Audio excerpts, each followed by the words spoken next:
बातमी दिल्लीमधनं खाते वाटप जाहीर झाल्यानंतर मंत्र्यांनी पदभार स्वीकारलेला आहे। अश्विनी वैष्णव, डॉक्टर एस जयशंकर यांनी पदभार स्वीकारलाय।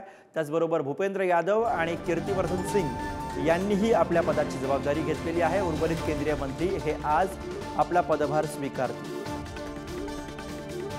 तर खाते वाटप जाहीर झालं आणि त्यानंतर आता काही मंत्र्यांनी आपला पदभार स्वीकारलेला आहे। यामध्ये प्रामुख्याने अश्विनी वैष्णव आणि त्याचबरोबर डॉक्टर एस जयशंकर यांनी आज पदभार स्वीकारलाय। त्यासोबतच भूपेंद्र यादव यांनी पदभार स्वीकारलेला आहे आणि कीर्तिवर्धन सिंग यांनी सुद्धा आपला कार्यभार स्वीकारलेला आहे। त्याची दृश्य आपण बघतो।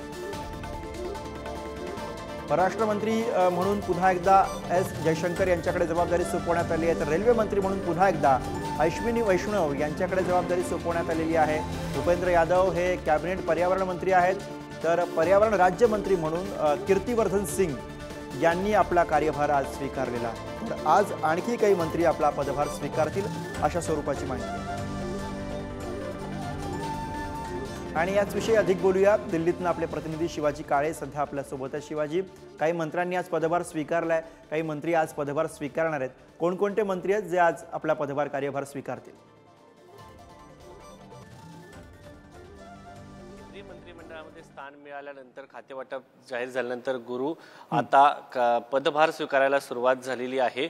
आपण जर पाहिलं तर महाराष्ट्रातून जे 6 मंत्री आहेत त्या 6ही मंत्र्यांनी अद्यापपर्यंत पदभार स्वीकारलेला नाहीये। विदर्भातून 2 मंत्री आहेत, एक नितीन गडकरी, त्यांचं जे खातं आहे रस्ते व परिवहन मंत्री त्यांना पुन्हा देण्यात आलेलं आहे। आयुष मंत्रालय जे स्वतंत्र प्रभार म्हणून प्रतापराव जाधव यांना संधी देण्यात आलेली आहे। प्रतापराव जाधव यांनी अद्यापपर्यंत पदभार स्वीकारलेला नाहीये।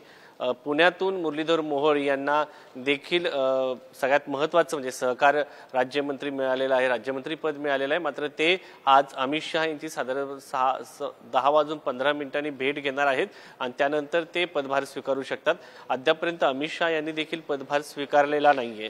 त्यानंतर जर पाहिलं तर रक्षा खडसे यांना देखील पत्र आल्यानंतर त्या देखील पदभार स्वीकारणार आहेत। तर ज्या पद्धतीने मंत्र्यांना महाराष्ट्रातील मंत्र्यांना पत्र येतील त्या पद्धतीने ते पदभार स्वीकारणार आहेत। पियुष गोयल आज पदभार स्वीकारणार आहेत, महाराष्ट्रातून निवडून जातात आणि वाणिज्य मंत्री असलेले पियुष गोयल जे आहेत ते पदभार आज स्वीकारणार आहेत। तर एकंदरीत पाहिलं तर 6 जे मंत्री आहेत ते महाराष्ट्रातील आज आणि उद्या अशा पद्धतीने पदभार स्वीकारणार आहे। काही मंत्र्यांनी जे सांगितलं जात आहे त्यानुसार म्हणजे वेळेनुसार तिथीनुसार थोडक्यात ज्योतिषशास्त्रानुसार पदभार स्वीकारण्याची शक्यता देखील व्यक्त केली जात आहे। त्यामुळे आता या सगळ्याच्यानुसार अनेक मंत्री स्वतः या सगळ्या गोष्टीवरती विश्वास ठेवत असतात, भलेही ते संविधानाबद्दल बोलत असतात मात्र या सगळ्या गोष्टीवरती विश्वास ठेवून ते मंत्री आपला जो पदभार आहे ते स्वीकारण्याचं काम करत असतात। काही जे मंत्री आहेत ते त्यांना पत्र आल्यानंतर थेट पदभार जो आहे तो स्वीकारला जाणार आहे। एकंदरीत आज महाराष्ट्रातील जे 6 मंत्री आहेत ते पदभार स्वीकारण्याची शक्यता व्यक्त केली जात आहे।